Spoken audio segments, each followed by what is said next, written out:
AITA for not giving my brother money for rent after my mom shamed me for prioritizing my own family. I 28 female have always tried to be a responsible person. I have 2 kids, a 3-year-old and a 7-year-old, and a husband 30 male who works just as hard as I do to keep our family afloat. We both work full-time, and every single paycheck is carefully divided between bills, savings, paying down debt, and making sure our kids have everything they need. The past few years haven't been easy, far from it. We've had moments where we were scraping by, where we had to make hard decisions about what we could afford and what had to wait. But we've been working through it, together. Slowly but surely, we're getting there. Then, a few hours ago, my phone rang. It was my younger brother, mid-20s, and the second I saw his name pop up on my screen, my stomach sank. It wasn't because I don't love him, I do, but because I knew what the call was going to be about before I even answered. And I was right. He asked me for money. Not a small amount, either. He needed $4,500 to pay his rent because he was behind and in danger of being evicted. He said things were bad, worse than ever, that if he didn't get this money, his life would completely fall apart.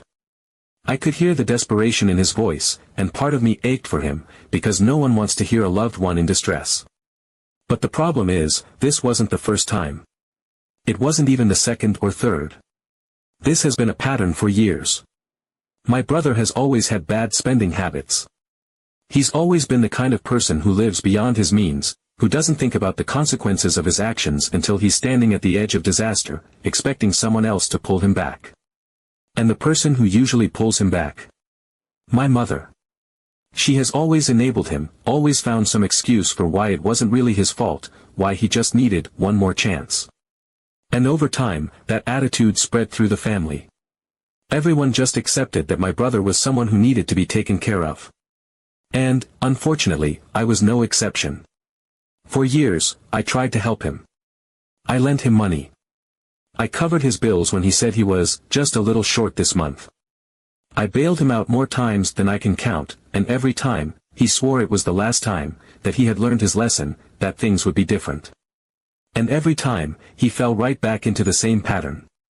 So when he asked me this time, I said no. I told him I couldn't. That I had my own family to take care of, that $4,500 wasn't an amount of money we could just pull out of nowhere, and that, honestly, even if we could, I wasn't comfortable giving it to him. I told him I was tired of being the safety net, that at some point, he had to take responsibility for himself. He pushed back. He begged. He said that if I didn't help him, he would lose everything. But I stood my ground. I told him again that I wasn't in a position to help, and even if I was, it wasn't fair to keep expecting me to clean up his messes. He hung up on me. I was upset, but I also knew it was the right decision. I thought that would be the end of it. I was wrong. Not even an hour later, my mom called. The second I answered, she was already furious. She didn't even give me a chance to say hello before she launched into it. She accused me of being selfish, of turning my back on my family. Family comes first, she said. You could always rebuild your savings later. Your brother is in a crisis, and you're just sitting there, watching him suffer. I tried to explain. I told her that it wasn't that simple, that we weren't exactly rolling in extra cash ourselves, that we had debts and responsibilities and 2 kids to take care of.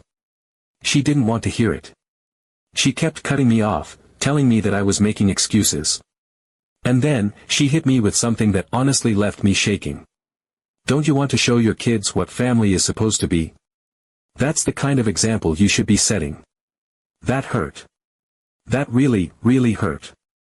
Because the implication was clear, she was telling me that by choosing my family, my husband and kids, over my brother, I was failing as a mother. That I was teaching my children that it was okay to turn their backs on people who needed them. That I was being a bad person, and worse, a bad parent. I told her that wasn't fair. That I was protecting my kids. That we couldn't afford to just throw around thousands of dollars, and even if we could, I wasn't going to keep feeding into my brother's never-ending cycle of bad decisions. She wouldn't listen. She kept going, getting more and more emotional, saying that I needed to grow up, that I was being cold and heartless, that I was choosing my own comfort over my brother's survival. Then, just like my brother, she hung up on me. And then she started calling the rest of the family. I didn't even have time to process before my phone started blowing up. Aunts, uncles, cousins, people I barely even speak to on a regular basis, were suddenly reaching out to tell me how awful I was being. Apparently, my mom had gone on a campaign, calling everyone she could to tell them how heartless I was, how I was abandoning my brother in his time of need, how I was refusing to help him when I had the money to spare. I even got a message from one of my cousins saying, "You're his sister. It's your job to be there for him." I was overwhelmed. I sat there, just staring at my phone, feeling like the worst person in the world. Because, despite everything, I still love my family.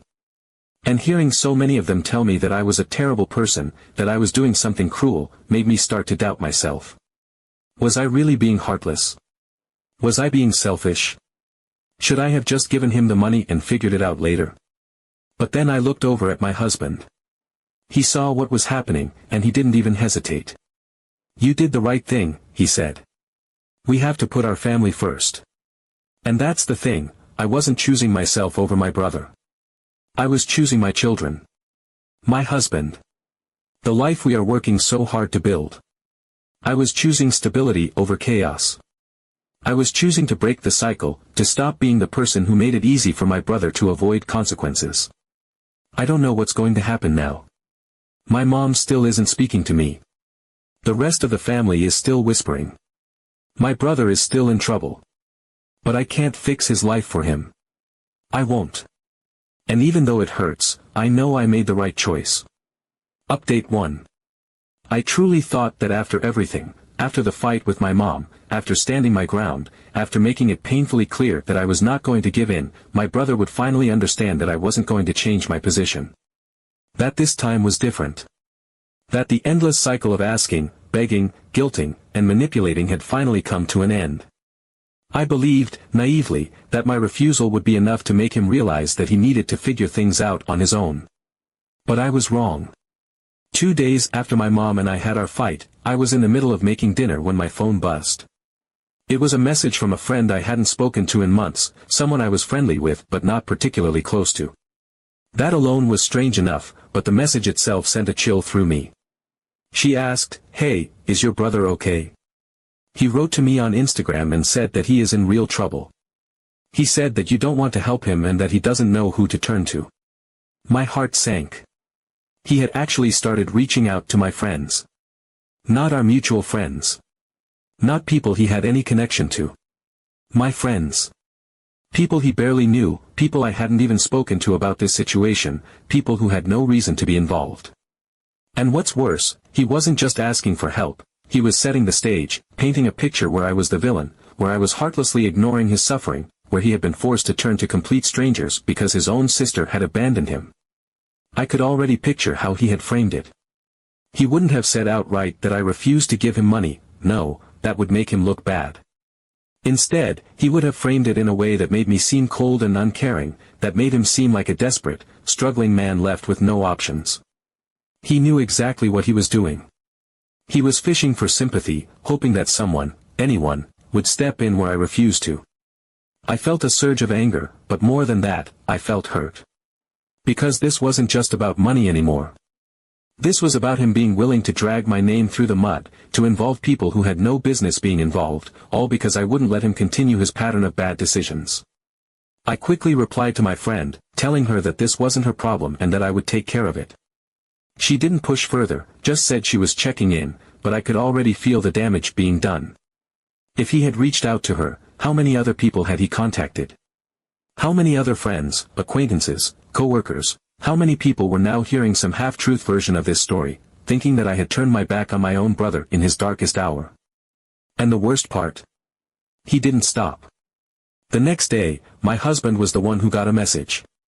I was in the other room when he walked in and handed me his phone, his expression unreadable.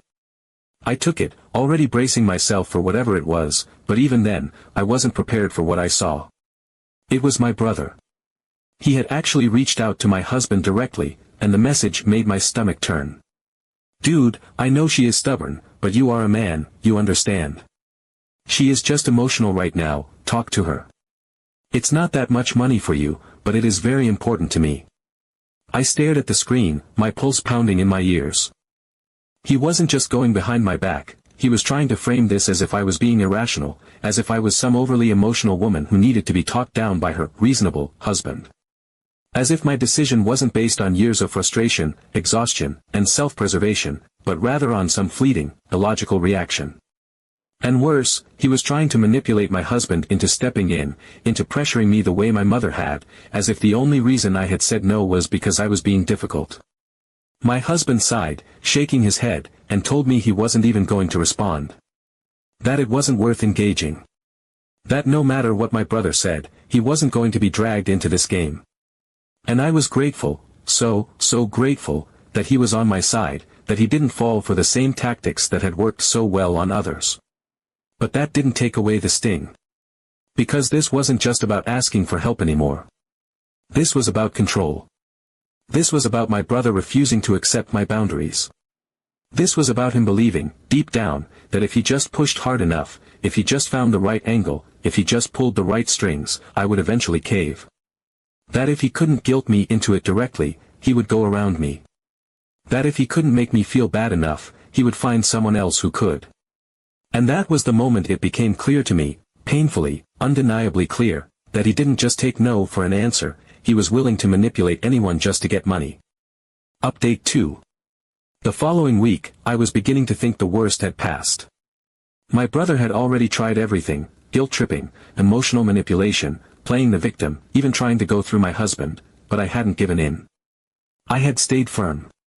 And while I knew my mother was still sulking and my extended family was probably still whispering about how I was the heartless sister who abandoned her brother, I was trying to move forward.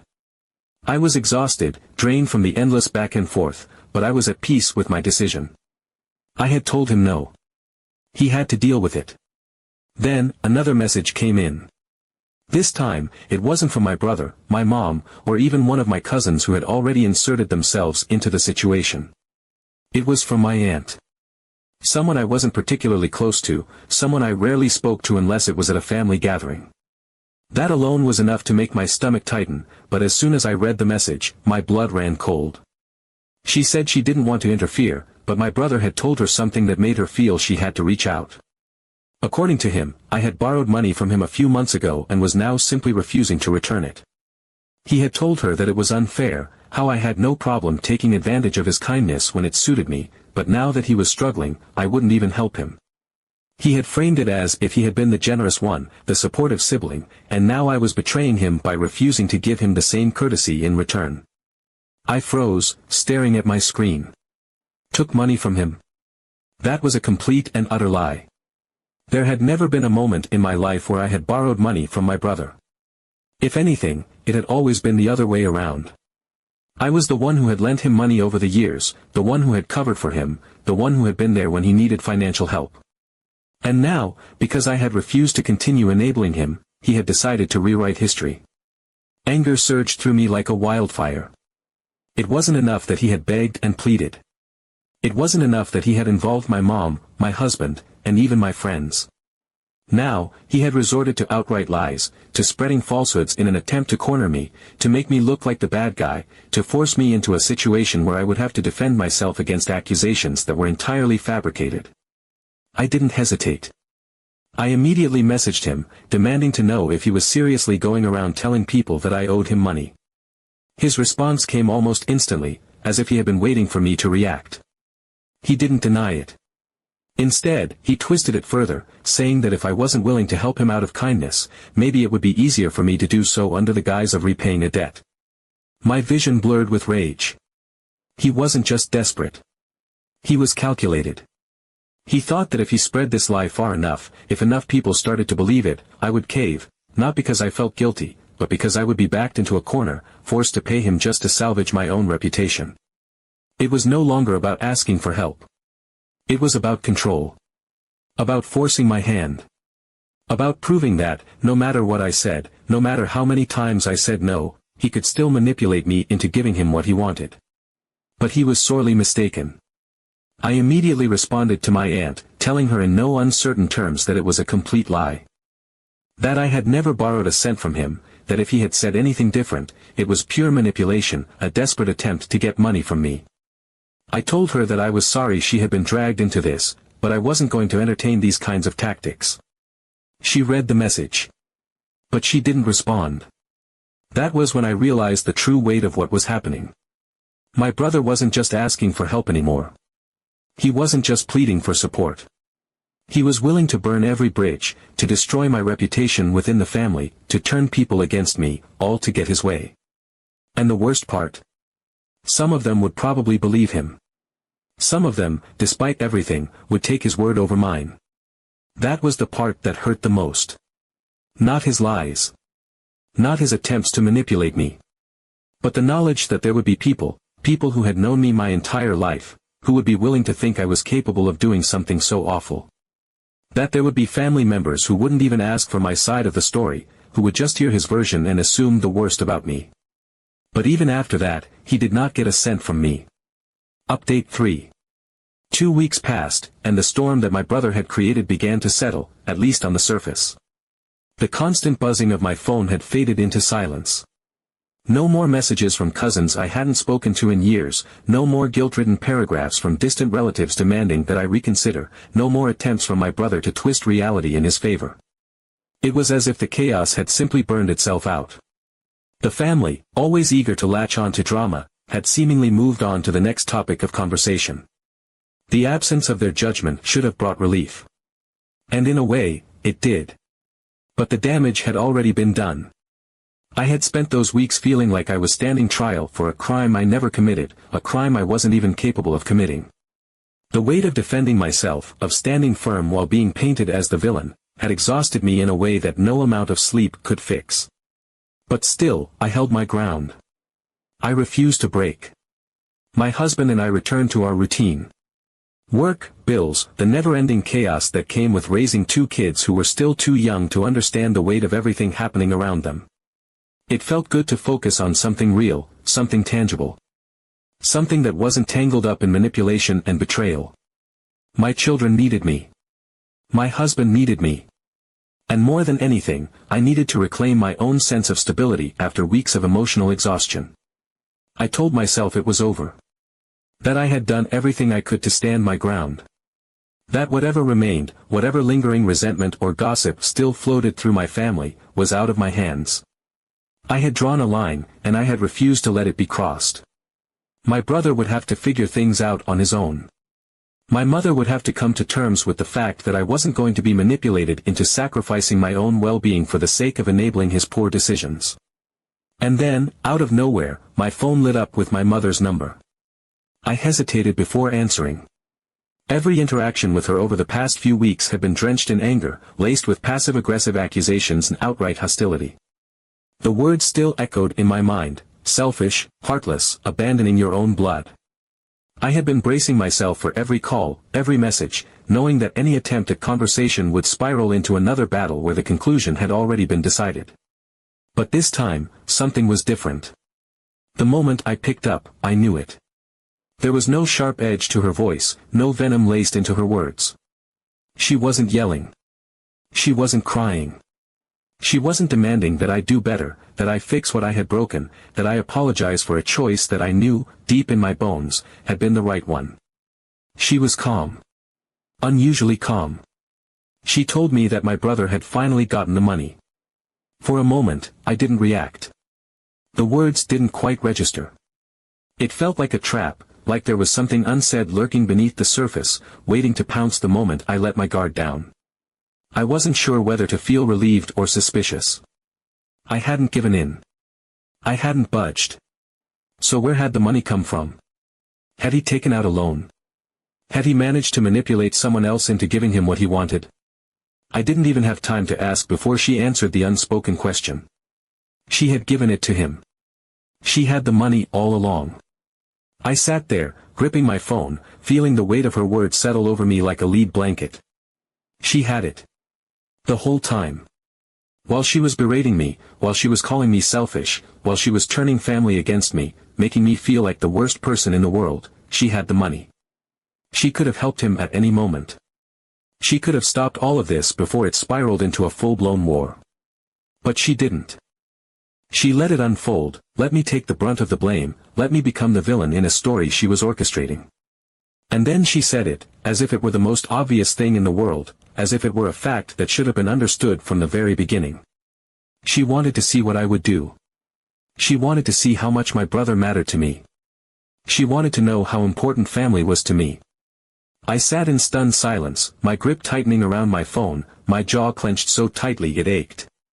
All this time, all this stress, all these sleepless nights spent wondering how much damage had been done to my relationships, all the arguments with my husband, the deep ache of knowing that people I had once trusted were so quick to turn against me, it wasn't just about helping my brother. It was a test. A test to see if I would sacrifice my own financial stability. A test to see if I would cave under pressure. A test to see if I was willing to do what she thought was the right thing. And I had failed.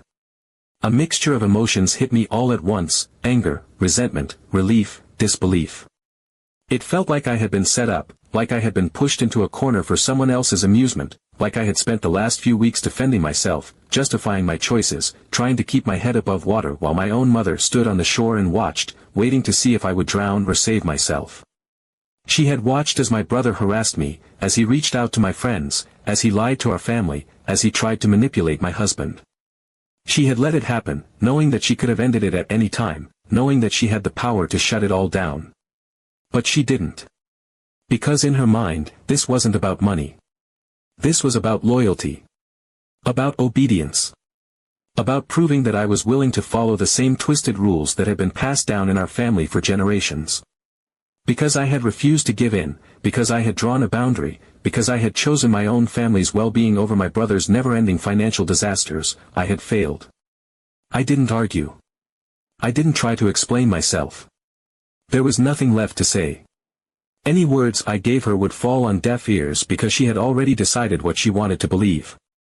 In her eyes, my role was to be the one who sacrificed, the one who fixed things, the one who gave without question. And because I hadn't played the part she expected me to, she saw me as the disappointment. But what she didn't realize was that this was the moment I stopped caring about her approval. All my life, I had been conditioned to believe that family loyalty meant self-sacrifice. That being a good daughter, a good sister, meant putting myself last. That no matter how much my brother took, no matter how much he lied or manipulated or made reckless choices, my job was to pick up the pieces. But this time, I had said no. And I had held that boundary, despite every guilt trip, every attempt to twist the narrative, every lie that was spread about me. And now, I knew for certain, I was done. I wasn't going to make excuses to my mother anymore. I wasn't going to feel guilty for the choice I made. She might think I was selfish. My brother might think I betrayed him. The rest of the family might have their own opinions. But I knew I did the right thing.